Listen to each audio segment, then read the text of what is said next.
తెలుగుదేశం అంటే ఎన్డీఏ కూటమి వచ్చినాక మొట్టమొదటిసారిగా ఆదివాసీల దినోత్సవాన్ని చేయడం అధికారికంగా చంద్రబాబు గారు ఎలాంటి భరోసా వాళ్ళకి ఇచ్చారు?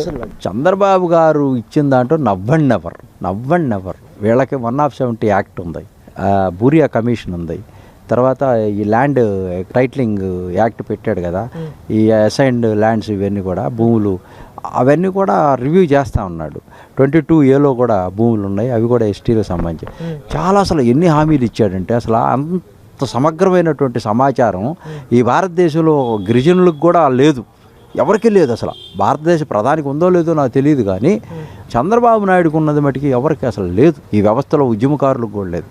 అంత స్పష్టంగా 3 గంటలు మేము విజయవాడలో ఫస్ట్ టైం ఇన్ హిస్టరీ ప్రపంచ దినోత్సవం ఆదివాసీ తీసుకొచ్చి అక్కడ కూర్చోబెట్టి ఈ జాతుల్ని ముందుకు తీసుకెళ్ళాలి ఈ సమాజంలో అనేటువంటి ఒక మాటని ముందుకు తీసుకొచ్చి అందరినీ అక్కడ మరి అంత గౌరవాన్ని ఆత్మగౌరవాన్ని ఇచ్చినటువంటి చంద్రబాబు నాయుడికి సదా ఎప్పటికీ కూడా ఈ యొక్క గిరిజనులు రుణపడే ఉంటారు. రాష్ట్రంలో ఉన్నటువంటి అన్ని సంఘాల వాళ్ళు